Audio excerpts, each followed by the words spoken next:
Hi everyone, I'm Glenn Flair from Board Games at Berman. Right now, I want to talk to you about a game I'm really excited about. It is called Merills Marauders, and this is a solitary game by Decision Games. And if you are looking for a great solitary experience, this is one I really recommend. If you are a board gamer looking to move into war games, or maybe dip your toes in the water of that world, I think this is what you should do and get this game. Now, I'll tell you why that is so, how the specific game plays, and then some final thoughts after that. So, I've played my fair share of war games, but with other people guiding it. And sometimes what you'll do is you'll come away with the feeling like, okay, well, these games, they're a little bit passe or tired, or they're overly wrought with details. It's older guys. They don't look that great. It's a lot of checking charts. It takes forever. Well, this one is not that at all. First of all, this game is very inexpensive. I got this game for maybe $12 or $12.95 on a website, on Decision Games website.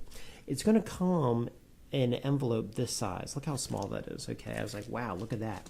Now, they have a whole series. They have minis, then folios, then Ziplocs, and then bigger ones. And those are all there so that you can grow with the experience. This game is made by Joseph Miranda, if I remember correctly. And this game barely has any rules to it, barely has any charts. The charts are really just like quick instructions on how to handle things, and I think they're fairly logical. And the gameplay, the setup is very fast, the gameplay is very fast, and I think it was very engaging. So the idea that you're dealing with maps and boring art totally goes out of the window once you get into gameplay, because you really get immersed in what's going to go on. Okay, so how's the game work? Okay, in this game you're going to get 4 mission cards, and the mission cards are going to add variability to the game, but they're also going to tell you how to play the game. So first you're going to have the situation. It's going to tell you how many objectives to put on the board. They're all face down. But some of them, when you turn them over, are going to be bases. Some of them are going to be ambushes. You don't know. Then you're going to have missions. Missions are going to tell you what you need to do once you find a real base. Do a recon. Build a base on top of it. Something like that. You're going to have an execution. That's how many, essentially, turns you have. You'll start with 10, let's say. But as the game goes on, if you have successes, you get more operations. If you fail, morale goes down, and your chance to do things will dwindle. Logistics, how many recruit points you have to buy troops. There's a variety of troops in here. They all cost something different. And so you decide, do I need air troops? Do I need land troops? Do I need mules? Do I need engineers for your mission? And then the command basically says how many troops you can have in a force in a stack. Like, I can have like 6 troops and 1 leader, or 4 troops or something like that, okay?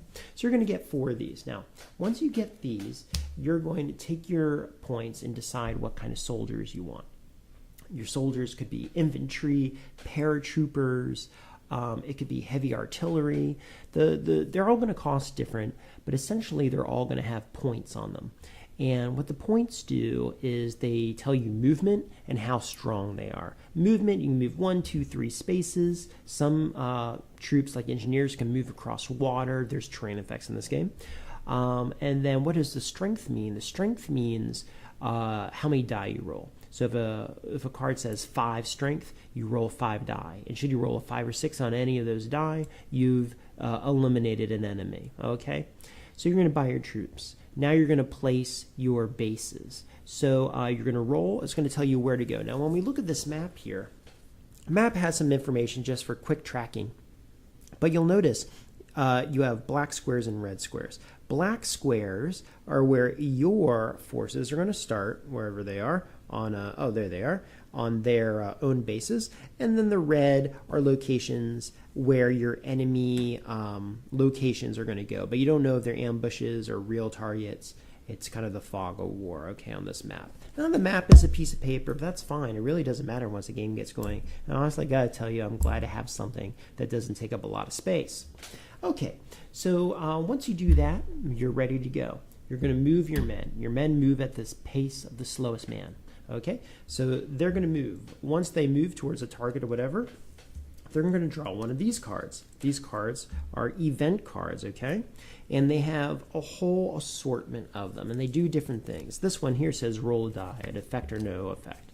This one says roll your die, divide it by 2. That's how many enemies you're going to fight. That means we're going to deal with combat. I'm going to talk about that in a second. Other ones here, if you have a leader or a psyops unit with you, you get to do something special. This says you lose an operation, you gain an operation. And it goes on and on like this.